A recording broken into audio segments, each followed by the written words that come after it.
오늘 주신 하나님의 말씀은 시편 42편 1절부터 5절입니다. 함께 한 목소리로 합독하도록 하겠습니다. 하나님이여, 사슴이 시냇물을 찾기에 갈급함같이 내 영혼이 주를 찾기에 갈급하나이다. 내 영혼이 하나님 곧 살아계시는 하나님을 갈망하나니 내가 어느 때에 나아가서 하나님의 얼굴을 배울까? 사람들이 종일 내게 하는 말이 내 하나님이 어디 있느니요 하오니 내 눈물이 주야로 내 음식이 되었도다. 내가 전에 성의를 지키는 무리와 동행하여 기쁨과 감사의 소리를 내며 그들을 하나님의 집으로 인도하였더니 이제 이 일을 기억하고 내 마음이 상하는도다. 내 영혼아, 내가 어찌하여 낙심하며 어찌하여 내 속에서 불안해하는가? 너는 하나님께 소망을 두라. 그가 나타나 도우심으로 말미암아 내가 여전히 찬송하리로다. 아멘. 소망은 기다림입니다 라는 제목으로 홍순원 목사님께서 말씀 전해주시겠습니다. 많은 은혜 받으시기 바랍니다.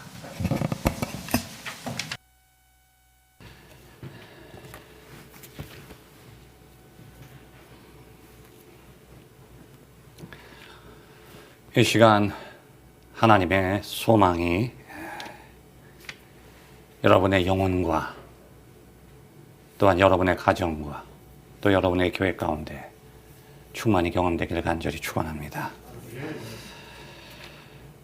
제가 지난 주간 조금 몸이 안 좋았어요.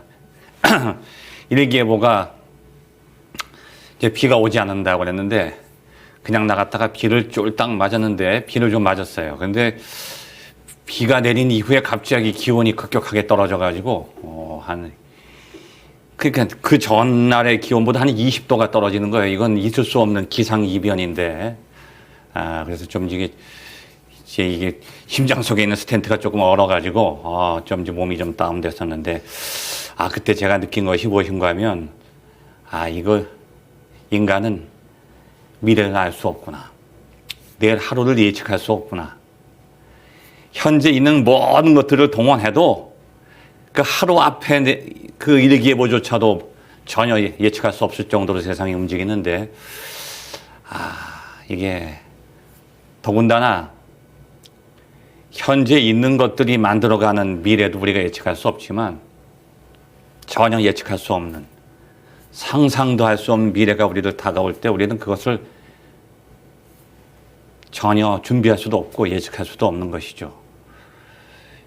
이 우리가 대강절을 지키는데 이 대강절이라고 하는 그 어원은 아드벤트라고 하는 지금 영어 대문자를 쓰는데 그 소문자는 아드벤투스라고 하는 말입니다. 원래 뜻은 다가오는 미래를 말해요. 미래. 그런데 현재 있는 것들이 만들어가는 미래가 아니고 현재는 전혀 찾아볼 수 없는데 예상할 수가 없는 거죠. 미래가 거꾸로 다가오는 것을 아드벤투스라고 그래요. 그리고 현재 있는 것들이 조금씩 변화돼서 만들어가는 미래는 우리가 생각하는 미래는 푸투룸이라고 하죠. 영어에서 퓨처라고 하는 말이죠. 퓨처. 우리가 쓰는 퓨처라고 하는 말은 우리가 예측 가능한 미래, 현재 존재하는 것들이 만드는 미래예요. 근데 성서에서 말하는 미래는 그런 미래가 아니에요. 현재는 존재하지 않고 절대로 현재로부터 그 미래가 만들어질 수가 없어. 그러니까 과거, 현재, 미래로 갈 수가 없는 거예요. 그러니까 현재로부터 나아갈 수는 없지만 그 미래가 현재로 다가와야만 실현되는 거죠. 마치 이것은 이 세상에 어떤 것도 만들 수 없는 미래예요. 하나님이 무로부터 세상을 창조하신다고 하는 그 뜻은 공간적인 개념이에요. 무로부터 창조하신다는 것은 뭐냐면 미래로부터 창조하신다는 거예요. 현재로부터 창조한다는 것은 현재 무엇이 있는 거예요. 현재로부터 뭘 만들어내는 거죠. 그것은 무로부터의 창조가 아니에요. 하나님의 창조의 능력을 말하는 게 아니죠. 모든 것을 아무것도 없는 것에서부터 만드신다고 하는 것은 현재로부터 무엇을 만드시는 것이 아니라 미래로부터 무엇을 만든다고 하는 거죠. 지금 우리는 그러한 미래를 기다리고 있는 거예요. 이게 바로 아드벤트라고 하는 거죠. 아드벤투스에서 왔기 때문에 오시옵소서 임마누엘 하나님을 기다린다고 하는 것은 지금 현재 어떤 것이 하나님을 기다리는 게 아니라 하나님이 우리를 찾아오실 때 그 모든 것이 이루어진다고 하는 거죠. 이것이 바로 소망이라고 하는 거예요. 우리가 하나님을 소망한다고 하는 것은 지금 우리가 현재 있는 어떤 것들이 아니라 하나님으로부터 무엇이 우리에게 주어진다고 하는 것을 믿는 거죠. 말하자면 하나님이 미래를 주관하시고 미래를 우리에게 허락하실 때 우리는 그 미래를 경험할 수 있다는 것을 믿는 거예요. 그 소망도 믿음이고 믿음도 소망이 같은 뜻이에요. 믿음이라고 하는 것은 공간적으로 어떤 대상을 믿는 것이지만 소망이라고 하는 것은 미래를 믿는 거예요. 어떤 미래냐? 미래가 지금 내가 예상해서 무엇이 이루어지는 게 아니고 현재 있는 것들이 어떻게 되겠지 그걸 믿는 게 아니라 현재로서는 불가능하지만 하나님께서 그것을 준비하시고 예배하시고 나에게 허락하실 때 그것이 이루어진다는 것을 믿는 거죠. 하나님이 미래를 주관하심을 믿는 거예요. 아무리 현재가 지금 어둡고 불확실해서 가망이 없고 절망의 한복판에 있을지라도 하나님이 이 현실을 바꿔주실 것이라고 하는, 내일은 바뀔 거라고 하는 것, 하나님이 내일을 주관하시고 반드시 그걸 나에게 허락하신다는 거예요. 여러분, 내일이 오겠지 하는 거하고는 달라요. 내일은 절대로 오지 않아요. 하나님이 나에게 허락하실 때에만 오는 거예요. 내일 내가 잠을 깨면 또 내일이 오겠지. 절대 그렇지 않습니다. 그 내일은 하나님의 시간이에요. 우리가 알 수 없고 예측할 수 없고 바꿀 수도 없는 그 시간. 그 시간은 하나님이 주관하신다는 거죠. 우리가 소망을 갖는다는 것은 하나님이 미래를 주관하신다고 하는 것을 믿는 거예요. 그래야 우리는 불안하지 않고 아무리 세상이 힘들어도 하나님께 그 미래를 맡길 수가 있는 거예요. 그래서 우리가 소망을 갖게 되면요, 소망을 가진 사람은 항상 현실 속에 안주하지 않습니다. 아무리 현실이 절망이 있을지라도 현실을 이겨내게 돼 있죠. 이 시간 데살로니가 후서 1장 3절 말씀을 한번 우리 찾아봅시다. 너희의 믿음의 역사와 사랑의 수고와 우리 주 예수 그리스도에 대한 소망의 인내를 우리 하나님 아버지 앞에서 끊임없이 기억하매니, 하나님 앞에서 우리가 믿음과 사랑과 소망을 늘 하나님 앞에 기억하고 나타낸다고 하는 거죠. 믿음의 역사. 믿음은 행함으로 열매를 맺어요. 사랑은 희생으로 열매를 맺죠. 소망은 인내로 열매를 맺는다는 거예요. 그 인내한다는 게 뭐냐면 기다린다고 하는 거죠. 기다린다. 이 소망이 열매로 나타나는 게 기다림이에요. 저 사람이 얼마만큼 소망을 가지고 있느냐, 그 말은 얼마만큼 그 사람이 기다릴 수 있느냐예요. 이 기다린다고 하는 것. 현재와 그 미래의 간격을 말해요. 현재는 절망의 순간이죠. 미래는 그 절망이 사라지고 놀라운 미래가 실현되는 거예요, 목표가. 근데 항상 그게 붙어 있질 않아요. 현재와 미래 사이에 간격이 있기 때문에 기다림이 있는 겁니다. 지금 우리는 기다리고 있죠. 성탄절을 기다리는 게 아니에요. 이미 성탄절은 지나갔어요. 지금 우리가 성탄절을 기다린다고 하는 건 뭐냐면 과거에 그 주님께서 우리를 찾아오신 그것을 우리가 체험한 사람들이에요. 성육신을 체험한 사람들만이 재림을 기다릴 수 있어요. 주님께서 오셨고 또 오신다고 하는 그 약속 사이에서 우리는 기다리고 있는 거예요. 재림을 기다리고 있는 거죠. 그래서 여기 주 예수 그리스도에 대한 소망의 인내, 예수님께서 다시 오신다는 것을 지금 기다리고 있다는 거예요. 근데 그 기다림이 왜 힘드냐 하면 그 기다림의 시간이 너무 힘든 거예요. 박해를 하는 거예요. 고통이 있고 환난이 있는 거예요. 그 환난의 한복판에서 하나님 향해서 소망을 드러내는 거죠. 이게 바로 소망의 의미입니다. 제가 어저께도 누워있는데 이게 뭘 먹어야 되는데 잘 먹히질 않아요. 그래서 좀 마셔야 되는데도 이게 목이 마른데도 마시면 이게 속이 안 좋으니까 그러니까 먹고 싶은데 먹질 못해. 마시고 싶은데 마시지를 못해. 근데 갑자기 문득 무엇을 먹을까, 무엇을 입을까 염려하지 마라. 그 말씀이 떠오르는데 너희는 먼저 그의 나라와 의를 구하라. 그게 일상적으로 그냥 우리가 편안하게 있는 상황에서 주어지는 말씀이 아니구나. 먹을 것이 없을 때, 마실 것도 없어. 지금 먹을 것도 없고 마실 것도 없어서 지금 죽음 임박한 그 상황 속에서라도 먹을 것, 입을 것을 구하기 전에 먼저 하나님께 소망을 두고 하나님의 나라를 구하라고 하는 거죠. 그래서 주님께서 그 말씀을 우리에게 하시는구나. 몸소 친히 40일을 금식하시고 광야에서 먹지 않고 마시지 않으면 죽을 수 있는 그 순간에서도 그걸 구하기 전에 하나님의 말씀을 구하시면서 몸소 실천하셨던 것을 우리에게 말씀하시는구나. 그러면서 이 본문의 말씀이 가까이 다가오게 된 거예요. 이 베드로가 산 소망을 얘기하는 것이 죽음의 위기 속에서 환난과 고통 속에서 순교하는 그러한 절박한 상황 속에서 산 소망을 얘기하는구나. 절망의 한복판에서 가장 불확실한 현실, 도대체 아무것도 기대할 수 없는, 아무것도 의지할 수 없는 현실 속에서 믿음이 나타나야 되는 것이구나. 억울함과 고통과 미움과 증오, 상처로 얼룩진 그 현실 속에서 하나님은 나에게 사랑을 요구하시는구나. 사랑할 수 없는 대상을 향해서 나에게 사랑을 요구하시는 거예요. 이게 바로 믿음과 사랑과 소망의 역사죠.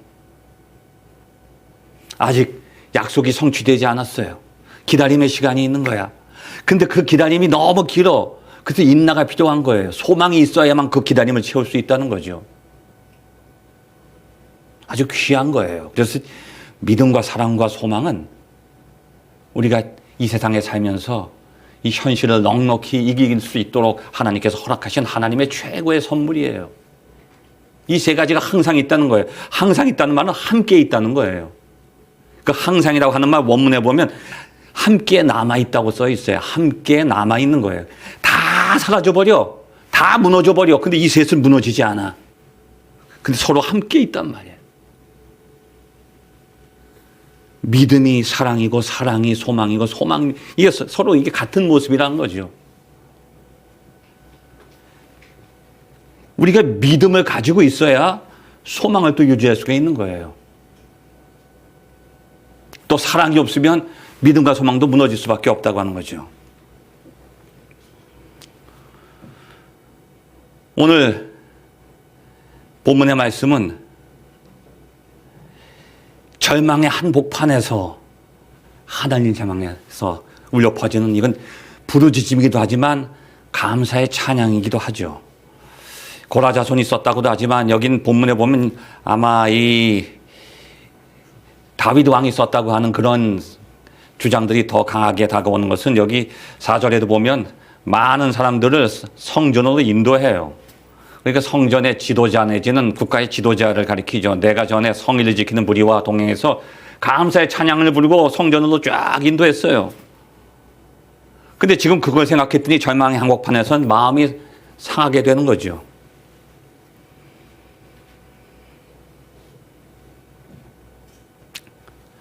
절망의 한복판 속에서 마치 우리가 이 구약성서 전체를 보면 소망을 가진 자의 삶 자체가 절망을 거쳐서 소망으로 인도되는 삶이에요.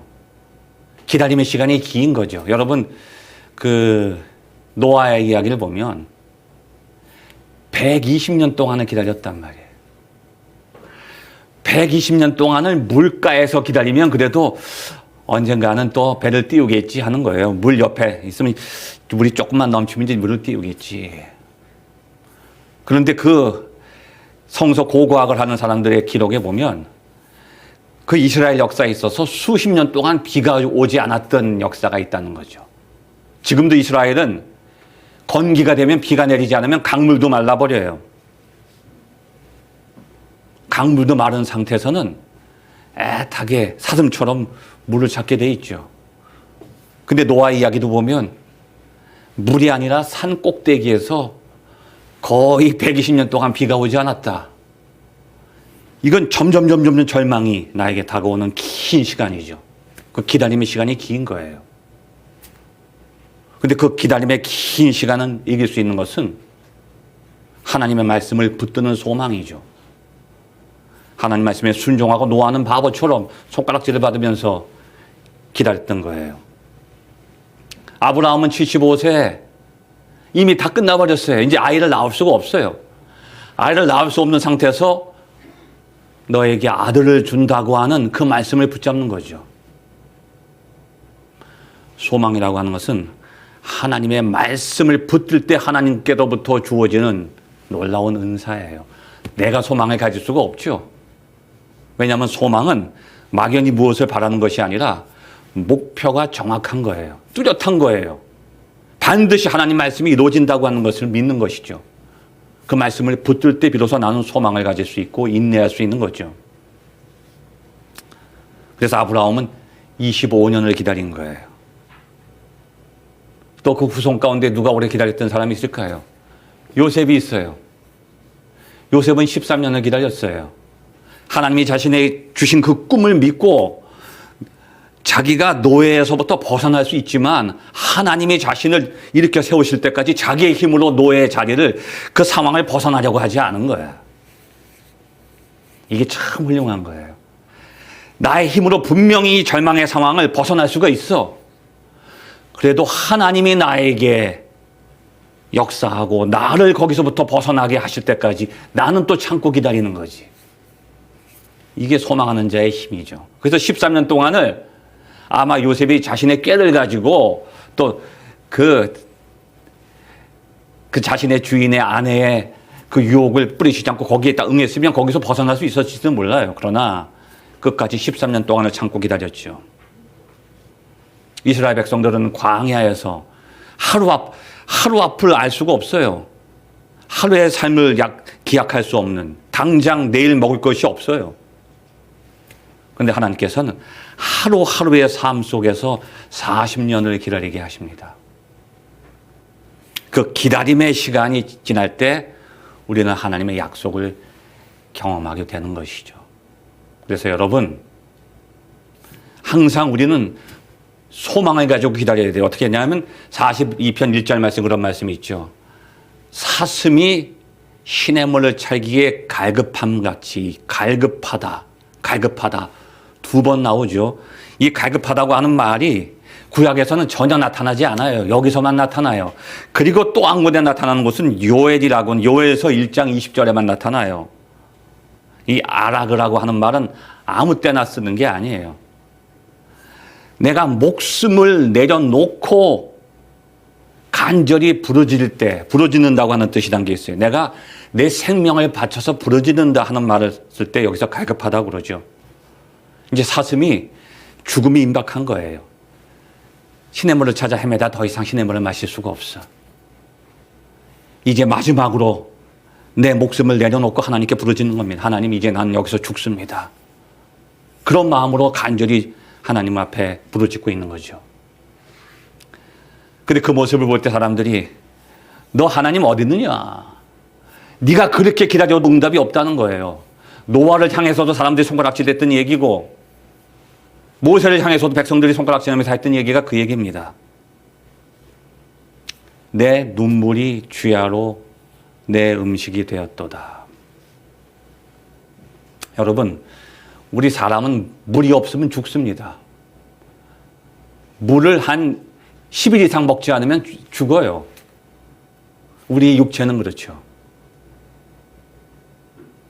그런데 이거보다 더 중요한 게 있어요. 우리의 영혼도 물을 마시지 않으면 죽어요. 물론 말씀의 생수를 매일 먹어야 되죠. 그것도 물이지만 우리에게 꼭 필요한 물이 있어요. 그것이 무엇일까요? 그게 바로 눈물이에요. 우리는 하루도 쉬지 않고 하나님 앞에서 간절한 하나님을 사모하는 눈물을 흘려야 돼요. 그래야 우리의 영혼이 살아있는 거예요.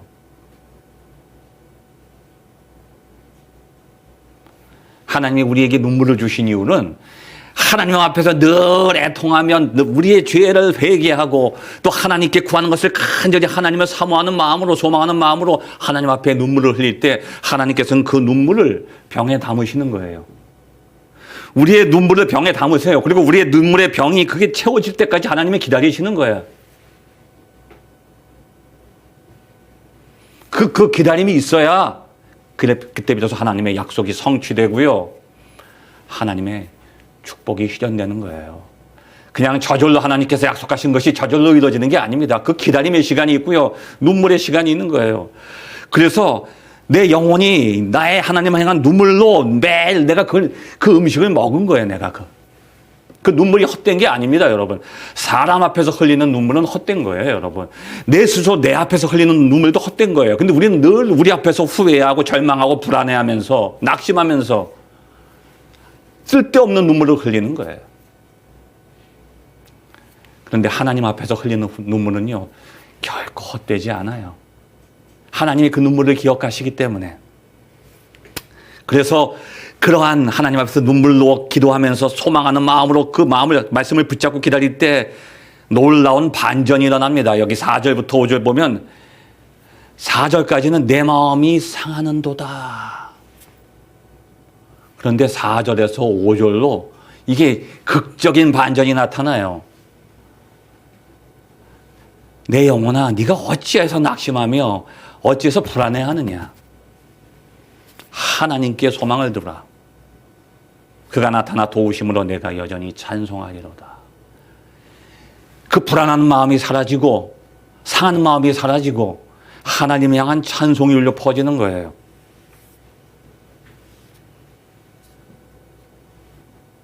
이것이 바로 소망의 능력입니다. 우리가 그 기다림 속에서 간절히 하나님을 소망하고 있을 때 그 소망이 나를 변화시켜. 현실은 깜깜하단 말이에요. 아무것도 보이지가 않아. 달라진 게 아무것도 없어. 그런데 어느 순간에 그 깜깜한 것이 사라지고 빛이 나를 비추는 것을 경험하게 되는 거예요. 어둠이 사라진 다음이 아니야. 어둠의 한복판에서 빛을 보게 돼요. 이게 소망을 가진 자의 능력이에요. 지금 여러분의 삶이 또한 우리의 삶이 우리는 기다림 속에 있어요. 왜냐하면 구약에서 유대인들은 메시아를 기다렸죠. 그런데 지금 우리 그리스도인들은 무엇을 기다립니까? 주님의 재림을 기다리는 거예요. 여러분, 이 소망이라고 하는 그 언어가 언제 형성됐냐 하면 이스라엘이 포로로 잡혀가서 포로기의 한복판에서 이제 희망이 없는 거야. 우리는 여기서 평생 붙잡혀서 사는 거야. 그때 묵시사상이 나타나요. 하나님께서 우리를 이 포로에서부터 건져주실 날이 올 것이다. 반드시 올 것이다. 이것이 묵시사상이고 이것이 메시아 사상으로 발전하는 거예요. 그래서 이스라엘 사람들은 그 묵시사상 속에서 늘 메시아를 지금도 기다리고 있죠. 그런데 우리는 예수님을 만났어요. 이제 우리가 기다리는 것은 주님께서 다시 오시는 것이죠. 왜 주님의 재림을 기다립니까? 주님께서 다시 우리에게 오셔야 돼요. 왜 오셔야 되느냐? 주님께서 다시 오시지 않으면 이 사탄의 권세 속에서 우리가 살아갈 수가 없는, 이겨낼 수가 없어. 죄와 죽음의 권세가 우리를 지배하고 있는 거야. 주님께서 한 번 오셨지만, 우리를 구원해 주셨지만 우리는 여전히 이 죄의 한복판에서 살고 있어요. 사망의 몸에서 살고 있죠. 죽음의 권세가 세상을 지배하고 있어요. 선과 악이 부딪히고 있어요. 악이 우리를 지배하고 있죠. 사탄이 우리를 시험하고 있어요. 그리고 여전히 우리는 죄의 결과인 죽음의 얽매에 있어요. 죽을 수밖에 없어요. 이 모든 것들이 주님이 우리를 찾아오실 때 다 해결될 수 있다고 하는 거죠. 우리는 지금 포로된 사람들이에요. 주님께서 우리를 찾아오셔야 되죠. 그 재림을 간절히 소망해야 돼요. 주님은 지금도 우리를 찾아오고 계시고 반드시 다시 오실 것입니다. 그 말씀을 붙잡는 사람이 이 죄와 죽음이 지배하는 불안과 고통과 환란이 지배해. 우리 내 마음속에 근심과 걱정이 있어. 그러한 이 상황 속에서 우리는 기다릴 수 있게 되는 거죠. 그 주님께서 다시 오시겠다고 하는 약속을 믿고 소망하는 사람만이 이 기나긴 기다림의 시간을 이겨낼 수가 있는 거예요. 그 소망의 크기가 바로 기다림의 크기라고 하는 거죠. 그리고 기다리는 그 사람은 오늘 본문의 다윗 왕처럼 대반전을 경험하게 되는 거예요. 슬픔의 한복판에서 절망의 한복판에서 나에게 빛을 비춰주시는 하나님을 만나게 되는 거죠. 그래서 우리는 이 약속의 말씀처럼 너는 하나님께 소망을 두라. 그가 나타나 도우심으로 말미암아 내가 여전히 찬송하리로다. 이 세상의 한복판에서, 절망의 한복판에서 여러분께 나타나셔서 여러분을 도우시는 하나님을 기다리시고 그 소망을 붙드시고 반드시 그 하나님을 삶 속에서 경험하신 여러분 되시기를, 그리고 이 대강절 절기에 그러한 간절한 소망으로 주님을 기다릴 때 여러분을 찾아오시는 아기 예수님을 만나게 되시기를 간절히 축원합니다. 기도하겠습니다. 거룩하신 하나님 아버지, 저희에게 다시 오시겠다고 약속하신 그 말씀이 저희에게 소망이 되게 하셔서 저희가 어렵고 낙심되고 절망할 때마다 그 말씀을 붙들고 다시 일어서게 하시며, 사슴이 신의 문을 찾아 헤매듯이 저희가 주님이 저희의 찾아오심을 간절하게 기다리며 소망할 때 날마다 저희의 삶에서 저희를 만나시기 위해서 찾아오시는 주님을 저희가 반드시 경험하게 되는 그러한 축복을 저희가 늘 누릴 수 있도록 인도하여 주시옵소서. 주님 예수 그리스도를 받들어 간절히 기도드리옵나이다.